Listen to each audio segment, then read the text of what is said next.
ان بخیلوں میں سے نہ ہو جو اپنے محبوب صلی اللہ علیہ وسلم کا اسم گرامی سنتے ہیں اور پھر درود نہیں پڑھتے۔ گزشتہ جمعۃ المبارک کو ہم نے زکوٰۃ کے فضائل اور انفاق فی سبیل اللہ میں خرچ کرنے کے حوالے سے گفتگو کی تھی۔ آج چونکہ شعبان المعظم کا یہ آخری جمعۃ المبارک ہے اور میں یہ چاہتا ہوں کہ زکوٰۃ سے متعلقہ جو ضروری مسائل ہیں جن کا ہم سب کو مستحضر ہونا بہت ضروری ہے اور ہمارے اوپر یہ لازم ہے کہ ہم ان مسائل کو یاد رکھیں، تو اس حوالے سے میں چند مشہور و معروف اور ضروری مسائل آج آپ حضرات کے لیے پیش کرنے کی سعادت حاصل کروں گا۔ اس سے قبل جو قرآن مجید فرقان حمید برہان رشید کی آیہ مبارکہ میں نے تلاوت کی ہے، اس میں اللہ سبحانہ و تعالی نے اپنے محبوب کریم صلی اللہ علیہ وسلم سے ارشاد فرمایا کہ محبوب ان سے ان کے مال وصول کرو، کیونکہ اس میں ان کے لیے پاکیزگی ہے اور طہارت ہے۔ جو تم مال وصول کرو گے اس کے بعد جو ان کا مال بچے گا، یعنی اس میں طہارت آ جائے گی، پاکیزگی آ جائے گی۔ اور آگے اللہ سبحانہ و تعالی نے فرمایا وَصَلِّ عَلَيْهِمْ، اور ان کے لیے رحمت کی دعا مانگو۔ إِنَّ صَلَاتَكَ سَكَنٌ لَهُمْ، آپ کی دعا ان کے لیے اطمینان کا باعث ہے۔ یہ ایسے تو پورے صدقات کو محیط ہے، لیکن خصوصاً جو اسلام کا اہم ترین رکن یعنی زکوٰۃ ہے، اس کے بارے میں بھی ترغیباً یہ آیہ مبارکہ پڑھی جاتی ہے، کیونکہ بہت سی احادیث سے یہ واضح ہے کہ یہ جو زکوٰۃ ہے یہ مومن کے مال کو پاک کر دیتی ہے، اور یہ مال کا ایک طرح سے میل بھی قرار دیا گیا کہ جب تک یہ آپ کے مال میں موجود رہے گی آپ کے مال کی میل موجود رہے گی، اور مال کے حادثے کا بھی خطرہ ہو سکتا ہے، چوری کا خطرہ ہو سکتا ہے، ڈاکے کا خطرہ ہو سکتا ہے، پھر اس سے جو روحانی نحوستیں در آتی ہیں وہ بھی پیش آ سکتی ہیں۔ عمومی طور پہ بعض مالدار لوگ بہت سی بیماریوں میں اکثر مبتلا رہتے ہیں اور وہ اپنے علاج معالجے پہ لاکھوں نہیں کروڑوں خرچ کرتے ہیں، تو اگر مال میں سے زکوٰۃ نکال دی جائے تو وہ نحوستیں بھی دور ہو جایا کرتی ہیں۔ اسی طرح قرآن مجید فرقان حمید برہان رشید میں اللہ سبحانہ و تعالی نے فرمایا وَلَا يَحْسَبَنَّ الَّذِينَ يَبْخَلُونَ بِمَا آتَاهُمُ اللَّهُ مِنْ فَضْلِهِ هُوَ خَيْرٌ لَّهُمْ، کہ ان لوگوں کے بارے میں جو اپنا مال اللہ کی راہ میں خرچ کرنے میں بخل کرتے ہیں، یہ گمان مت کرو کہ یہ ان کے لیے بہتر ہے، بل هُوَ شَرٌّ لَّهُمْ، بلکہ یہ ان کے لیے بہت برا ہے۔ یعنی جو لوگ مالدار ہیں، جن کے پاس اللہ سبحانہ و تعالیٰ کا دیا ہوا بہت سا مال اور دولت ہے جو ان کی ضرورت سے زائد ہے، یہ بھی میں آگے چل کے مسئلے میں بیان کروں گا کہ زکوٰۃ اس مال پہ ہے کہ جو آپ کی حاجات اصلیہ سے زائد ہو، اس میں سے زکوٰۃ ہے۔ اللہ نے فرمایا یہ گمان مت کرو کہ یہ ان کے لیے اچھا ہے، بل ہوا شر لہم، بلکہ یہ ان کے لیے بہت برا ہے۔ سَيُطَوَّقُونَ مَا بَخِلُوا بِهِ يَوْمَ الْقِيَامَةِ، کہ یہ جو مال وہ جمع کرتے ہیں جس میں وہ بخل کرتے ہیں، ان قریب اس کا طوق بنا دیا جائے گا قیامت کے دن ان کے لیے۔ اور احادیث میں اس کی یوں وضاحت آئی ہے کہ جو بخل والا مال ہوگا، یعنی بندے نے اللہ سبحانہ و تعالیٰ کی راہ میں خرچ نہیں کیا ہوگا، وہ مال قبر میں بھی اور حشر میں بھی ایک زہریلے سانپ کی شکل میں بن کے آئے گا جو اس بخیل کو بار بار ڈسے گا اور کہے گا کہ میں ہوں تیرا وہ مال جسے تو دنیا میں جمع کیا کرتا تھا، اور اس کا توق بنا کے یعنی وزن زمین و آسمان سے کئی گنا زیادہ وزن بنا کے اس بخیل کے گلے میں ڈالا جائے گا کہ تجھے اللہ سبحانہ و تعالیٰ نے اتنا مال دیا تھا اور تو اس میں بخل کرتا رہا۔ تو یہ بہت بڑا ایک کمزوری ہے، بہت بڑی انسان کی ایک کوتاہی ہے کہ جو اپنے مال کی زکوٰۃ ادا نہیں کرتا۔ جس طرح میں نے گزشتہ جمعۃ المبارک یہ عرض کی تھی کہ زکوٰۃ 4 طرح کی چیزوں میں ہوتی ہے، ایک سونا ہے، دوسرا چاندی ہے، تیسرا مال تجارت ہے جو آپ نے تجارت کے لیے مال رکھا ہوا ہے، اور چوتھا نقد روپیہ جو آپ کی جیب میں ہو، آپ کے اکاؤنٹ میں ہو، آپ نے کسی تجوری میں رکھا ہو، لاکر میں رکھا ہو، کہیں پہ بھی رکھا ہو، وہ بانڈز کی صورت میں ہو، وہ شیئرز کی صورت میں ہو، یہ سارا نقد کے زمرے میں آتا ہے۔ اور ایک اور زکوٰۃ کی قسم ہے جو کھیتیوں اور پھلوں سے آتی ہے، جسے عشر کہا جاتا ہے۔ جو بندہ کھیتیوں کی جو یا پھلوں کی جو ادا کی جاتی ہے، عشر اس کو کہا جاتا ہے۔ ایک عشر ہے اور ایک نصف عشر ہے، اس کی مجھے وقت ملا تو تھوڑی سی اس والے سے بھی بات کر لوں گا، لیکن جو ضروری کچھ مسائل ہیں وہ میں آپ کی خدمت میں عرض کیے دیتا ہوں کہ زکوٰۃ کے لیے جو شرائط ہے وہ تو یہ ہے نا کہ عاقل بالغ مسلمان ہو، اور اس کی جو حاجات اصلیہ ہیں، یعنی جو بندے کی بنیادی ضروریات ہیں زندگی کی، اس سے زائد مال اس کے پاس جمع ہو، اور نہ صرف جمع ہو بلکہ اس پر جمع ہونے میں پورا 1 سال گزر جائے۔ یعنی دین نے کوئی اتنی سختی نہیں رکھی ہوئی کہ بندے کے پاس کھانے کو کچھ نہ ہو اور وہ بانٹتا پھرے، ایسا نہیں ہے۔ ہمارے آقا صلی اللہ علیہ وسلم کے مبارک فرمان کا مفہوم ہے کہ بہترین صدقہ اپنے اہل و عیال پہ خرچ کرنا ہے۔ عمومی طور پہ بعض لوگوں میں ہوتی ہے سخاوت کا ایک شوق ہوتا ہے اللہ کی راہ میں خرچ کرنے کا، اور وہ اس سلسلے میں اپنے اہل و عیال کی بھی پرواہ نہیں کرتے، یہ درست نہیں ہے۔ آپ پہلے اپنے گھر کی فکر کریں، اپنے اہل و عیال کا نام نفقہ پورا کریں، اس کے بعد آپ فی سبیل اللہ اخراجات کے لیے آپ کریں، اور ضرور کریں۔ بہرحال کس مال پہ زکوٰۃ ہے کہ جو آپ کے پاس آپ کی مثلا آپ کے مکان آپ کی ضرورت ہے، ہر بندے کی اپنے اپنے معیار اور سٹینڈرڈز ہوتے ہیں، اس کے مطابق اس کی رہائش، اس کا کھانا پینا، اس کا رہن سہن، اس کا مطلب سفر، اس کا حضر، اس کی جو ضروریات زندگی ہیں بنیادی، ان سے زائد جو مال ہو، اور اس کی جو مقدار ہے وہ اگر چاندی کی صورت میں ہو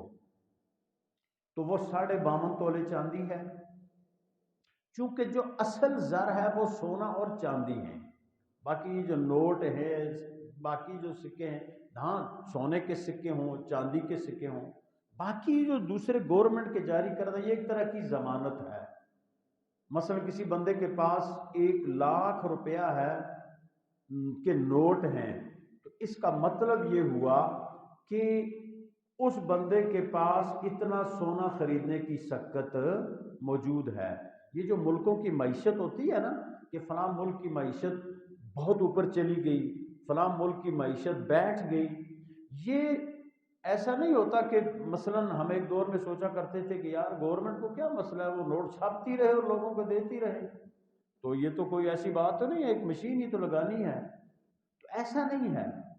گورنمنٹ اتنے ہی نوٹ چھاپ سکتی ہے کہ جتنا اس کے پاس زر مبادلہ کے ذخائر ہوں، یعنی سونا یا چاندی تو آج کل مطلب اتنی کوئی اس کی بیچارے کی قیمت نہیں ہے، 1500 روپے میں تولہ ہے، اور سونا تو 1.25 لاکھ سے بھی اوپر چلا گیا ہے۔ تو جتنا اس کے پاس زر مبادلہ ہوگا اتنے ہی نوٹ چھاپے گی۔ اگر وہ زیادہ نوٹ چھاپے گی، مثلا اس کے پاس 50 ارب کا سونا ہے یا 1 کھرب کا سونا ہے تو وہ 1.5 کھرب نوٹ چھاپ دیتی ہے گورنمنٹ۔ اب کیا ہوگا؟ زر مبادلہ میں اضافہ ہوگا اور جو ہمارا نوٹ ہے اس کی قیمت گر جائے گی، اس کی قیمت گر جائے گی، اور نتیجتاً پوری ملک کی معیشت کو بھی نقصان ہوگا، اور غریب آدمی کا نقصان یہ ہوگا کہ مہنگائی بہت بڑھ جائے گی۔ مثلا یہ نوٹ چھاپ کے خسارہ پورا کرنا یہ صرف حکومت کا نقصان نہیں ہے بلکہ ایک عام آدمی بھی اس سے متاثر ہوتا ہے۔ تو عرض میں یہ کر رہا تھا کہ پہلا نصاب کیا ہے؟ سونا ہے 7.5 تولے، چاندی ہے 52.5 تولے، اسی طرح نقد آپ کے پاس رقم ہو، اسی طرح مال تجارت ہو۔ لیکن اب حساب ہم کس پہ کریں گے؟ ظاہر سی بات ہے اگر آج کے دور میں ابھی ہم سونے کی قیمت لگائیں تو 7.5 تولے سونے کی قیمت کم از کم 12 لاکھ بنتی ہے، 11-12 لاکھ تقریباً بن جاتی ہے۔ تو ظاہر سی بات ہے اگر ایک بندہ کہے جی کہ میرے پاس بیلنس تو 12 لاکھ کا نہیں ہے تو لہذا میں زکوٰۃ نہیں دوں گا، وہ اس صورت میں زکوٰۃ سے اس کو استثناء مل سکتا ہے کہ اس کے پاس دیگر کوئی شے موجود نہ ہو، یعنی اس کے پاس نقدی بھی اتنی زائد نہ ہو، ضرورت سے زائد، چاندی بھی نہ ہو اور دیگر کوئی مال تجارت بھی نہ ہو، صرف سونا ہو، زیورات ہوں اس کے یا وہ کسی اور صورت میں ہو اور 7.5 تولے سے کم ہو تو اس پہ زکوٰۃ نہیں ہے۔ لیکن ایک بندہ ایسا ہے کہ اس کے پاس 7.5 مثلاً 5 تولے سونا ہے، کچھ چاندی ہے، کچھ نقدی ہے، اب ان ساری چیزوں کو ملا کے جو کم سے کم نصاب ہوگا اس کی طرف ہم جائیں گے، اور کم سے کم نصاب ہے چاندی کا۔ چاندی کے نصاب سے جب پورا ہو جائے گا اور اس مال پہ اس کا سال گزر جائے گا تو اب وہ اس کی 2.5% زکوٰۃ دے گا۔ مثلاً چاندی کی آج کل کی جو 52.5 تولے کی قیمت ہے وہ تقریباً 80,000 ہے، اگرچہ میں وہ رات کو دیکھ رہا تھا، ہمارے ایک دوست مفتی صاحب، میں ان سے بات کر رہا تھا، وہ کہہ رہے ہیں جی کہ گورنمنٹ نے 88,000 جو ہے نا وہ نصاب مقرر کیا ہے۔ تو چلیں اگر فرض کرتے ہیں کہ 88,000 کو ہی نصاب مان لیں، احتیاط اس میں ہے کہ جس کے پاس 80,000 روپے جس کے بینک اکاؤنٹ میں جمع ہوں یا جس کے گھر میں جمع ہوں، جس کے پاس نقد یا جنس کی صورت میں 80,000 روپے ہوں اور اس پہ سال گزر چکا ہو تو اب کیا کرے گا؟ اس کی زکوٰۃ ادا کرے گا اور 2.5% زکوٰۃ دے گا، یعنی 40واں حصہ زکوٰۃ بنتی ہے۔ تو ہاں اگر اس سے کم ہو، یعنی اب یہ نہیں دیکھیں گے ہم کہ گھر میں چونکہ ہمارے پاس بھائی سونا کم ہے اور نقدی بھی ہے، چاندی بھی ہے تو ہم تو زکوٰۃ نہیں دے سکتے، ایسا نہیں ہے۔ نصاب شروع ہوگا چاندی سے۔ اگر آپ کے پاس مثلاً 80,000 روپیہ بیلنس موجود ہے، آپ مقروض بھی نہیں ہیں، آپ کے حاجات اصلیہ سے وہ زائد ہے اور اس پہ سال گزر چکا ہے، تو اب آپ نے اس کا 2.5% کیا کرنا ہے؟ زکوٰۃ ادا کرنی ہے اور بہر صورت ادا کرنی ہے۔ اب اس میں کچھ تفصیلات آ جاتی ہیں، مثلاً ایک بندے کے 1 سے زائد مکان ہیں، 2-4 مکان ہیں کسی بندے کے،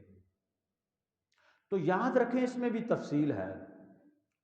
ضرورت تو بندے کی زیادہ سے زیادہ 2 مکانات ہیں، بھئی کوئی ایک مثلاً جو فقہا نے تصریح کی ہے کہ ایک گرمیوں کے لیے، ایک سردی کے لیے، یا پھر بڑی فیملی ہوتی ہے تو اس فیملی کے لیے جوائنٹ فیملی سسٹم میں 2 مکان اس کی ضرورت ہیں۔ لیکن اگر فرض کریں کسی بندے کے پاس اسے زائد مکانات بھی ہیں، ایک گاڑی بندے کی ضرورت ہے، مختلف لوگوں کے اعتبار سے ہوتا ہے، کسی کی 2 گاڑیاں ضرورت ہوتی ہیں، کسی کی 3 ضرورت ہوتی ہیں، کسی کے پلاٹ ہیں، مختلف زمین ہے اس نے خریدی ہوئی، اس میں زکوٰۃ اس صورت میں ہوگی کہ وہ ساری چیزیں تجارت کی نیت سے ہوں۔ مثلا آپ 2-4 مکانات بنا کے چھوڑ دیتے ہیں اور وہ اس لیے بناتے ہیں کہ ان مکانوں کو میں کرائے پہ لگاؤں گا، اب زکوٰۃ اس مکان کی نہیں ہوگی، زکوٰۃ مکان کی نہیں ہوگی، بلکہ زکوٰۃ اس آمدنی کی ہوگی جو اس مکان سے آپ کو آئے گی۔ اگر آپ کے 10 مکان ہیں اور آپ کی یہ نیت نہیں ہے کہ آپ نے ان کو کرائے پہ لگانا ہے یا ان کو تجارتی مقاصد کے لیے استعمال کرنا ہے، تو کوئی زکوٰۃ نہیں۔ اسی طرح آپ کی گاڑیاں ہیں، 4 گاڑیاں ہیں، 5 گاڑیاں ہیں، اور ان کو آپ نے تجارت کی غرض سے نہیں رکھا ہوا کہ بھائی میں، جیسے ہوتا ہے نا یہ گاڑیوں کا بزنس ہوتا ہے، لوگ بزنس کرتے ہیں، جو آپ نے تجارت کے لیے رکھا ہے اس کی آمدنی پہ تو زکوٰۃ ہے۔ لیکن اگر آپ کے پاس ایکسٹرا 3-4 گاڑیاں گھر میں پڑی ہوئی ہیں، 1 ہے، 2 ہے، 4 ہیں، اور آپ اس پہ کوئی تجارت نہیں کر رہے، نہ ہی ان کو آپ نے کرائے پہ لگایا ہوا ہے، نہ ہی آپ ان سے کوئی اور مطلب صرف گھر کے استعمال کے لیے ہیں، اس پہ بھی کوئی زکوٰۃ نہیں ہے۔ اسی طرح آپ کی زمین ہے، پلاٹ ہے، آپ نے اگر وہ تجارت کی، مثلا بعض لوگ اس لیے زمین خرید لیتے ہیں کہ بھائی چونکہ آج کل زمین سستی مل رہی ہے تو ہم زمین خرید لیتے ہیں، بعد میں ہمارے بچوں کے کام آئے گی، تو بالکل آپ لے سکتے ہیں، اس زمین پہ بھی زکوٰۃ نہیں ہوگی، الا یہ کہ اس کو تجارتی مقاصد کے لیے استعمال کریں۔ کسی کو آپ نے لیز پہ دے دی ہے، کہیں کسی نے کوئی اس میں کوئی مطلب اور کوئی تجارتی مقاصد کے لیے استعمال کر رہا ہے، تو اس میں سے آپ کیا کریں گے، اس کی آمدنی پہ زکوٰۃ دیں گے، زمین کے اوپر زکوٰۃ نہیں ہے۔ زمین صرف وہ زمین، اس کی آپ وہ عشر جو میں نے پہلے کہا تھا، عشر یعنی پیداوار کا 10واں حصہ، پیداوار کا 10واں حصہ عشر کے طور پہ وہ آپ دیں گے کہ جس زمین میں آپ فصل اگاتے ہیں۔ اور جس طرح یہ چاندی، سونے، نقدی یا مال تجارت کا نصاب ہے، ایک باقاعدہ نصاب ہے کہ اس نصاب تک پہنچے گی تو آپ زکوٰۃ دیں گے، زمین کا یہ حساب نہیں ہے۔ زمین میں آپ کی جو بھی پیداوار ہو، جس کو آپ کاشت کریں، مثلا فصلوں کی مختلف قسمیں ہیں، پھلوں کی مختلف قسمیں ہیں، اور دیگر قسمیں ہیں، ان کا آپ نے 10واں حصہ نکالنا ہے، 10واں حصہ آپ نے اس کا عشر دینا۔ ویسے اس کی تفصیل ہے، زمین کی 2 قسمیں ہوتی ہیں، عشری ہوتی ہے، خراجی ہوتی ہے، لیکن چونکہ ہمارے ہاں اس طرح کی زمین، یہ پنجاب میں یا سندھ میں بعض جگہوں پہ ایسی زمین جہاں ٹیوب ویل سے جن کو سیراب کیا جاتا ہے، جن کا باقاعدہ وہ ٹیکس دیتے ہیں، پانی خرید کے لگاتے ہیں، پانی جس رقبے کو آپ خرید کے لگائیں گے اس رقبے کا نصف عشر ہے، یعنی 20واں حصہ ہے، ٹھیک ہے۔ اور جس کو آپ ایسے، جیسے ہمارے ہاں ایک نہری سسٹم ہے، ہمارا پانی لگاتے ہیں، ہم لوگ کرتے ہیں، اس کا نصف عشر نہیں بلکہ مکمل عشر یعنی 10واں حصہ ہے۔ لیکن اگر آپ کے پاس بہت سی زمین پڑی ہوئی ہے، آپ اس کو کسی تجارتی مقصد کے لیے استعمال نہیں کر رہے، تو اس پہ بھی کوئی زکوٰۃ نہیں ہے۔ بعض گھروں میں لوگ ایسا کرتے ہیں کہ بچیوں کے لیے زیور وغیرہ خرید کے رکھ لیتے ہیں لوگ کہ جی یہ بچی کو ہم تحفتاً دیں گے جب اس کی شادی ہوگی۔ یاد رکھیں اس کی بھی دو مطلب اس کے بارے میں مسائل ہیں، 2 طرح کے۔ ایک یہ ہے کہ آپ نے زیور یا کوئی اور چیز لی اور رکھ لی گھر میں اس نیت سے کہ یہ ہم اپنی بچی کو یا بچے کی، بیٹے کی شادی پہ خرچ کریں گے، یا بچی کو ہم تحفتاً دیں گے، اور آپ نے اس کی ملک نہیں کی، تو اس پہ زکوٰۃ آپ کو دینی پڑے گی۔ جتنا بھی آپ کے پاس وہ مطلب چاہے سونے کی شکل میں ہو، نقدی کی شکل میں ہو، اس کی آپ کو کیا کرنا پڑے گا، زکوٰۃ دینی پڑے گی۔ لیکن اگر آپ وہ چیز بچے کی ملک میں کر دیتے ہیں، یعنی ایسا کوئی زکوٰۃ سے بچنے کے لیے نہ کرے، بعض لوگ زکوٰۃ سے بچنے کے لیے یہ چکر چلا دیتے ہیں، تو اللہ تعالیٰ کہیں اور سے پھر نکال دیتا ہے یہ چیزیں بہرحال۔ اگر آپ نے بعض جگہوں پہ ہوتا ہے نا، جیسے ہم دیہاتی لوگ گاؤں کے رہنے والے، کوئی مطلب وہ گائے یا بھینس کوئی بچہ وغیرہ یہ طرح دے تو ہم کہتے ہیں، چھوٹے بچے کہتے ہیں بیٹا یہ تیری ہے جی، وہ بچہ بھی کہتا ہے جی میری ہے۔ تو اگر آپ نے اس چیز کو بچے کی ملک کر دیا ہے، بچے کی ملک کر دیا ہے یا بچی کی ملک کر دیا ہے کہ یہ بیٹا جی تیری ہے، یہ آپ کی ہے یہ شے، اب آپ کو اس میں تصرف کا بھی اختیار نہیں ہے۔ ایک تو یہ کہ اسے زکوٰۃ بھی نہیں بنتی، کیونکہ زکوٰۃ کے لیے شرط یہ ہے کہ زکوٰۃ دینے والا بالغ ہوگا۔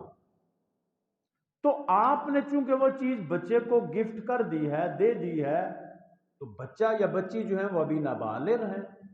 اس لیے 9 سال کی عمر تک بچی، 12 سال کی احتیاطی عمر ہے، 9 سال کی بچی 12 سال کا بچہ، وگرنہ 12 سال کی بچی اور 15 سال کا بچہ، لیکن احتیاطی جو میں نے بیان کیا 9 اور 12، اس وقت تک آپ بھی اس مال میں تصرف نہیں کر سکتے۔ یعنی ایسا نہیں ہے کہ آپ لے کے بچے چھوڑ دیں تو جب آپ کی مرضی ہے چلو جی اس میں سے زکوٰۃ سے بچنے کے لیے وہاں بچے کی مل کر دے، اور بیچ میں سے جناب جب مرضی ہے تو آپ خرچ کرتے پھریں، ایسا آپ کو اختیار شریعت نے نہیں دیا ہوا، یہ بھی ذہن میں رکھ لیجئے گا۔ اور مثلاً ہاں یہ ہے کہ اگر آپ نے اس کی ملک نہیں کی تو پھر آپ کو اس کی زکوٰۃ ادا کرنی پڑے گی، یہ ذہن میں رکھ لیجئے گا۔ اسی طرح ہمارے ہاں بہت سے لوگ بچوں کے نام پہ مکان بنا کے رکھ دیتے ہیں، یا جیسے میں نے کہا ہے دکانیں، ہاں جو آپ کی دکانیں ہیں، جو آپ کے کاروباری مراکز ہیں، ان میں سے زکوٰۃ ضرور ہے لیکن وہ ان کی ٹوٹل آمدنی پہ ہے۔ اسی طرح آپ کی دکان میں کوئی سامان ہے، برائے فروخت آپ نے سامان رکھا ہوا ہے اور آپ مقروض بھی نہیں ہیں، اور قرضے کی بھی بہت سی قسمیں ہوتی ہیں۔ ایک تجارتی قرضہ ہوتا ہے جو ارب پتی لوگ لاکھوں اور کروڑوں اور اربوں کی شکل میں حاصل کرتے ہیں، اس قرضہ حاصل کرنے والے کے لیے فقہا نے لکھا ہے کہ چونکہ وہ میعادی قسم کا قرض ہوتا ہے تو وہ کاروباری ہوتا ہے، تو اس طرح کے مقروض کو زکوٰۃ سے بچنے کے ہیلے نہیں کرنے چاہیے، البتہ جو بندہ اپنے ذاتی اخراجات کے لیے مقروض ہو،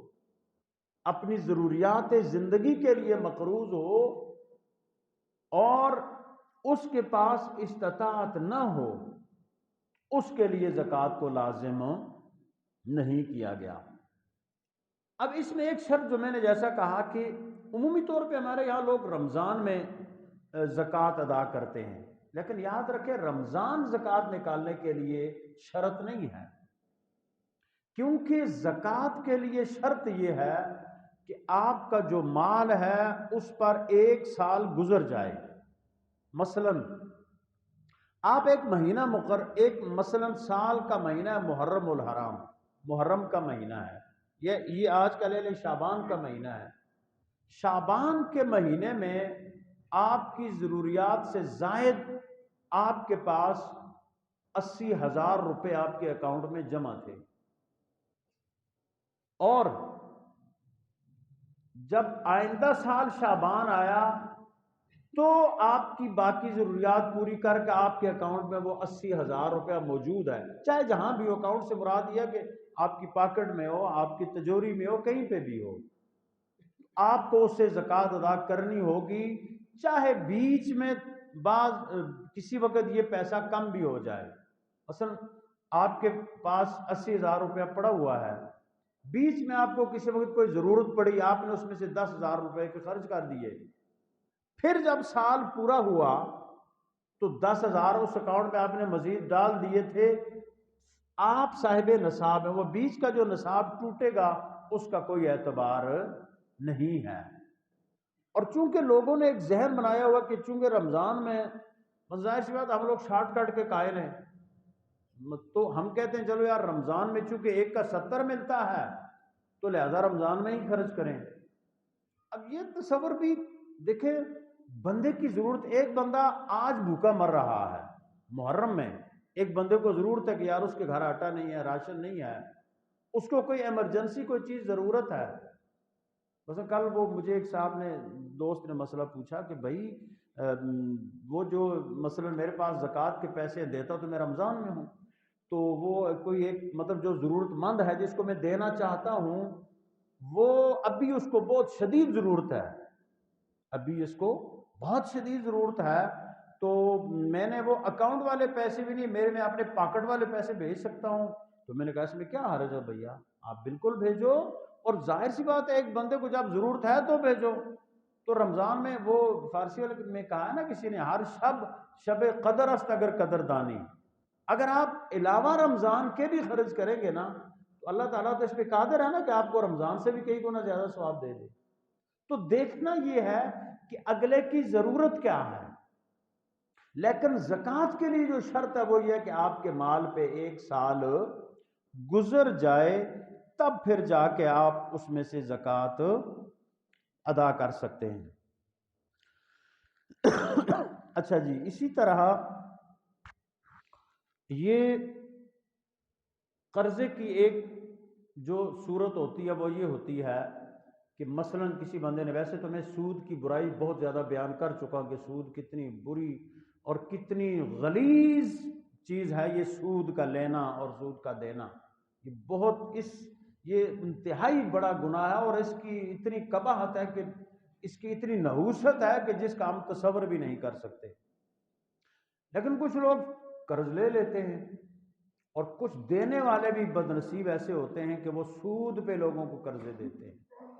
اور یہ بہت بڑا گناہ ہے. وہ اپنے لیے جہنم کماتے ہیں، اللہ اور اس کے رسول سے جنگ کرتے ہیں، اور یہ اتنا بڑا گناہ ہے کہ میں بار بار میں حدیث بیان نہیں کر سکتا ممبر پہ، یعنی اتنا بڑا گناہ ہے سود کا کھانا. لیکن لوگ دیتے ہیں، دھڑلے سے کھاتے بھی ہیں، دیتے بھی ہیں. تو بہرحال وہ قسطوں پہ ایک بندے کا قرض ہے. مثلا ایک بندہ ہے صاحب نصاب ہے، اس نے کسی سے 10 لاکھ روپیہ قرضہ لیا ہوا ہے. اب قرض دینے والے نے کہا ہے کہ بھائی تم نے سال کی 50,000 کی قسط مجھے دینی ہے. تو اب جب وہ اپنی زکوٰۃ کا، مثلا اگر اس کے پاس مال بھی ہے، پیسے ہیں زکوٰۃ کے، اتنا وہ مالدار ہے، تو وہ قرضے میں سے 10 لاکھ کو مائنس نہیں کرے گا. جب سال پورا ہونے پہ آئے گا، چلے رمضان ہی فرض کر لیتے ہیں کہ بھئی اب وہ رمضان میں زکوٰۃ دینا چاہتا ہے، اور وہ یہ حساب لگاتا ہے کہ بھئی میرے ذمہ قرض کتنا ہے، تو وہ 10 لاکھ نہیں لگائے گا، بلکہ وہ جو 50,000 کی قسط دینی ہے نا اس کو وہ مائنس کرے گا اپنی کل مالیت میں سے. مثلا اس کے پاس کل مالیت ہے 2 لاکھ روپے، اب زکوٰۃ اس نے دینی ہے 80,000، جب اس کے پاس ہوں تو وہ زکوٰۃ دے گا. اب اس کے پاس 2 لاکھ روپے ہیں، اس کا مطلب یہ ہوا، اور بچت ہے، ضروریات سے زائد ہے، اس کا مطلب یہ ہوا کہ وہ صاحب نصاب ہے، وہ زکوٰۃ اس میں بنتی ہے. اب وہ اس میں سے حساب کرے گا، وہ جو اس نے 50,000 کی قسط دینی ہے نا اس کو مائنس کرے گا، اس کو نفی کرے گا، اور جو 1.5 لاکھ روپیہ ہے اس کی وہ زکوٰۃ ادا کرے گا. علی ھذا القیاس، اس طرح قرضے کا یہ حساب لگا لیں. ہاں ایک قرضہ ایسا ہوتا ہے کہ پتہ ہی نہیں ہوتا، تیرا پتہ نہیں بندہ دے گا نہیں دے گا، وہ قرضہ جب ملے گا تو اس کی زکوٰۃ دیں گے. مطلب وہ قرض ایسا ہوتا ہے کہ اس کا کوئی پتہ ہی نہیں ہے، تو اس کی جو ہے نا وہ زکوٰۃ آپ پہ اس وقت بنے گی جب اس کا آپ کو 40% مل جائے گا، تب آپ زکوٰۃ اس کی ادا کریں گے. اسی طرح ہمارے یہاں جو لوگ ہیں زمین کے حوالے سے، سونے چاندی کے حوالے سے ہم بات کر چکے ہیں. مال تجارت، ہاں مال تجارت یہ بہت ضروری بات ہے، خصوصاً جو ہمارے تاجر بھائی ہیں. آپ کی دکان میں جو مال ہے، جو کپڑا ہے، ایک ہے قیمت خرید اور ایک ہے قیمت فروخت. آپ نے ایک قیمت سے مال خریدا ہے اور دوسری پہ آپ اس کو فروخت کر رہے ہیں. اب اس پہ یہ نہیں ہے کہ آپ ہاں اگر آپ نے وہ سارے کا سارا مال ادھار پہ لیا ہوا ہے، اور سارے کا سارا مال تو ظاہر ہے کوئی دکاندار ادھار پہ نہیں لیتا، کچھ نہ کچھ وہ نقد دیتا ہے، ایک سلسلہ ہوتا ہے، ان کا آپس میں رابطہ ہوتا ہے، جو ہول سیلرز ہوتے ہیں ان سے رابطہ ہوتا ہے، اور وہ مطلب ایک باقاعدہ ایک سسٹم ہے۔ آپ کی دکان میں جتنا بھی مال ہے آپ اس کا حساب لگائیں گے، وہ مال ہے کتنے کا، خریدا آپ نے کتنے کا تھا۔ زکوٰۃ جو ہے وہ قیمت خرید پہ نہیں ہوگی، زکوٰۃ ہوگی قیمت فروخت پہ۔ جس قیمت پہ آپ مال فروخت کریں گے زکوٰۃ آپ کو اس حساب سے ادا کرنی پڑے گی۔ اب آپ پوچھیں گے کہ بھائی یہ کیا، ہمیں کیا پتا کہ ہم کس طرح خریدیں، کس طرح بیچیں گے آگے مال، لیکن ایک اندازہ بندے کو ہوتا ہے ہر چیز کا۔ مطلب آگے تو یہ ہوتا ہے نا بعض اوقات، مطلب ایک جائز حد تک منافع لینا دکاندار کو، تاجر کو جائز ہے، بھائی وہ اپنا وقت لگاتا ہے، اس کی دکان ہے، اس کا کرایہ ہے، اس کے اخراجات ہیں، مال کا کرایہ ہے، اس کا وقت ہے، وہ ایک بازار میں بیٹھا ہوا ہے، ظاہر سی بات ہے ایک ممکن اور مناسب حد تک اس کو یہ حق حاصل ہے کہ وہ مال سے منافع کمائے، تجارت کرتا ہی اسی لیے ہے۔ حل اللہ البیع وحرم الربا، اللہ نے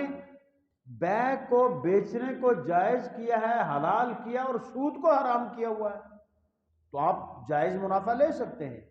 لیکن یہ یاد رہے کہ منافع میں ناجائز اگر آپ منافع خوری کریں گے تو عند اللہ آپ کو اس کا جواب دینا پڑے گا۔ ظاہر سی بات ہے ایک گاہک ہے، خریدنے والا ہے، اب اس کی ضرورت ہے ایک چیز، آپ یہ دیکھتے ہیں کہ بھیا اس بندے کی ضرورت زیادہ ہے تو لہذا میں اس کو صحیح رج کا ریٹ لگاؤں، تو ایسے نہیں کرنا، کیونکہ مسلمان کو مسلمان کے ساتھ احسان کرنا ہے۔ آپ اپنی جو مطلب محنت ہے،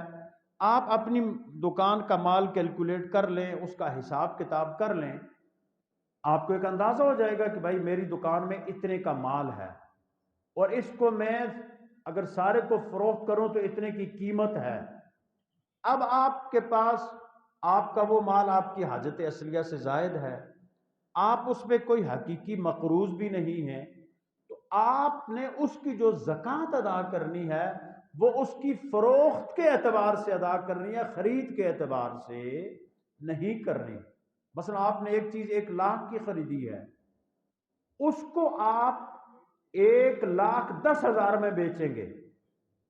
1,20 میں بیچیں گے، میں فرض کریں بات کر رہا ہوں اپنے حساب سے، تو ظاہر سی بات آپ کو پتہ ہے نا کہ ہمارا کتنا مال ہے اور ہمارے پاس کتنا، اس پہ آپ زکوٰۃ ادا کر دیں۔ مال تجارت کے حوالے سے، کرائے کے مکانوں کے حوالے سے، کرائے کے پلاٹس کے حوالے سے یہ اصول ذہن میں رکھ لیجئے گا کہ ان کی جو کرائے کے مکان، کرائے کے پلاٹس ہیں، ان کی آمدنی پہ زکوٰۃ ہے، ان کے اوپر زکوٰۃ نہیں ہے۔ یہ چند موٹے موٹے مسائل جو ہمارے اس مختصر سی نشست کو مثلا محیط تھے، میں نے اس لیے عرض کر دیے۔ اور یہاں یہ بھی یاد رکھیں کہ ہمارے یہاں یہ کس کو دیا جائے، قرآن مجید نے زکوٰۃ کے مصارف بیان کر دیے، انما الصدقات للفقراء والمساکین والعاملین والمؤلفۃ قلوبهم وفی الرقاب والغارمین وفی سبیل اللہ وابن السبیل، یہ 8 مصارف ہیں اللہ نے بیان کر دیے ہیں، لیکن سب سے زیادہ، غالباً میں نے پچھلے جمعے میں یہ بات کہی تھی، سب سے زیادہ آپ کے حقدار آپ کے وہ غریب رشتہ دار ہیں جو آپ کے دائیں بائیں رہتے ہیں، آپ کے پڑوسی ہیں۔ ہاں اپنے اصول اور فروغ نہیں دے سکتے، مثلا باپ دادا پردادا اوپر لے جائیں، ادھر نہیں دے سکتے، بیٹا بیٹی پوتا پوتی ان کو نہیں دے سکتے، بھائی بہن کو دے سکتے ہیں، چاچوں کو دے سکتے ہیں، چچا زاد بھائیوں کو دے سکتے ہیں، باقی جو آپ کے قریبی رشتہ دار ہیں ان کو آپ زکوٰۃ دے سکتے ہیں، اور ضروری نہیں ہے کہ آپ ان کو یہ کہیں کہ یہ زکوٰۃ کے پیسے ہیں،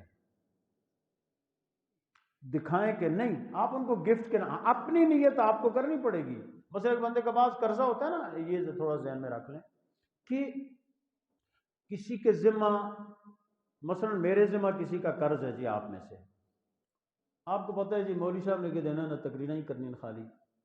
تو لہٰذا آپ کے اچھا جی مولوی صاحب یہ زکوٰۃ کے ضمن میں آپ قبول کر لیں، تو ایسا نہیں ہو سکتا، اس طرح زکوٰۃ ادا نہیں ہوگی۔ اگر آپ نے اپنے قرض خواہ کو وہ قرضہ معاف کرنا ہی ہے اور زکوٰۃ کی مد میں ادائیگی کرنی ہے، اس کا طریقہ یہ ہے کہ آپ اس کا حساب لگائیں، آپ وہ پیسے اس کو دیں، تب وہ آپ کو دوبارہ دے کہ جناب یہ آپ کا قرضہ ہے جو میرے ذمہ تھا، تب آپ کی زکوٰۃ ادا ہوگی۔ یہ بات ذہن میں رکھنی چاہیے۔ اور بھی کئی ایسے مسائل ہیں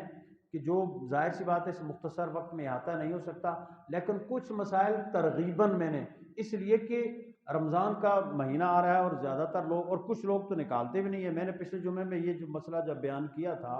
کہ بھائی جو خواتین کا زیور گھر میں پڑا ہوا ہے اس کی زکوٰۃ ادا کرنی لازمی ہے۔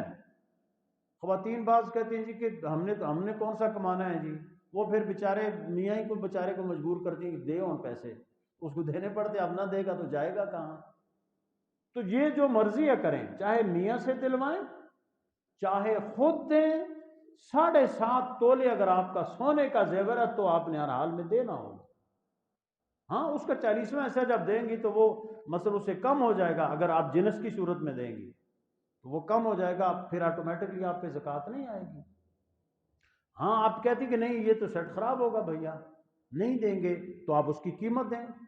کل قیمت کو کیلکولیٹ لگائیں اور اس کا 40واں حصہ 2.5% نکالیں اور دے دیں، سال سال دیتے رہیں۔ تو یہ چونکہ ہم مسلمان ہیں اور ہمارا اپنے رب پہ یقین ہونا چاہیے کہ جو ہمارے رب کے ہم سے وعدے ہیں وہ سچے ہیں۔ ہم نے اپنے رب کے ان وعدوں پہ یقین کرتے ہوئے کیا کرنا ہے، اس کی راہ میں بے دریغ خرچ کرنا ہے۔ اس لیے میرے بھائیوں اور دوستوں، اپنے اللہ پہ یقین رکھیں۔ اللہ سبحانہ و تعالیٰ کبھی کسی کو، اللہ نے فرمایا وما انفقتم من شیء فهو یخلفہ، تم جو بھی میری راہ میں خرچ کرو گے میں تمہیں اس سے کہیں زیادہ دوں گا۔ اس لیے یہ یقین رکھ کے ہمارے بھائی، ہماری بہنیں، جتنے بھی لوگ جو بھی مثلا ہیں صاحبان استطاعت ہیں، وہ ضرور زکوٰۃ نکالیں اپنی، اور سال کے 1 مہینہ مقرر کر لیں، اس کے گزرنے پہ وہ زکوٰۃ ضرور دیا کریں۔ زکوٰۃ نہ دینے کی بہت سخت وعید ہے، کیونکہ یہ اسلام کا اہم ترین فریضہ ہے، اور زکوٰۃ نہ دینے والے کے لیے بہت سخت وعیدیں ہیں، بلکہ جو بندہ اس کا انکار کرتا ہے وہ تو دائرہ اسلام سے ہی خارج ہو جاتا ہے۔ اس لیے آج کی اس نشست میں نے چند مسائل زکوٰۃ سے متعلقہ بیان کر دیے، اور عشر کے حوالے سے ویسے میں نے کہہ دیا آپ کی جو پیداوار ہے اس کے تفصیلاً بہت تفصیلی مسائل، لیکن ہوں تو زمیناں ساریاں اس طرح چھوڑی ہیں، یہ مطلب ہے بیکار بالکل نہ تسی ذمہ داری کر دو، اتنا بہترین یہ زرعی رقبہ ہے، میں خود ایک ذمہ دار آدمی ہوں، اور آپ لوگوں نے بالکل یہ اتنا زرعی رقبہ بیکار چھوڑا ہوا ہے، بس خالی بازار کی سبزیاں لاتے ہیں، بیماریاں خریدتے ہیں، گھر پیسے خرید کے بیماریاں مطلب ہم لیتے ہیں۔ اپنی سبزیاں لگائیں، اپنی فصلیں اگائیں، کتنا مزے کا ہو کہ اپنے ہاتھ کی، اور دفتروں کا تو بہانہ ہوتا ہے، آ کے سو جاتے ہیں، سونا ضروری تو نہیں ہوتا نا بھائی، آپ آئیں کام کریں، آپ کی مطلب صحت بھی برقرار رہے گی اور آپ اچھی غذا کھائیں گے بھی۔ لیکن بہرحال وہ تو ایک لمبا رونا ہے، لیکن یہ ہے کہ 10واں حصہ آپ اپنی پیداوار کا جو دیتے ہیں اس کو عشر کہا جاتا ہے، اور وہ ضرور دینا چاہیے۔ جو کچھ بیان کیا اللہ سبحانہ و تعالیٰ سے دعا ہے کہ ہم سب کو عمل کرنے کی توفیق عطا فرمائے۔ وما توفیق الا باللہ۔ اگلی صفحہ میں آ کے سنتیں پڑھ لیں۔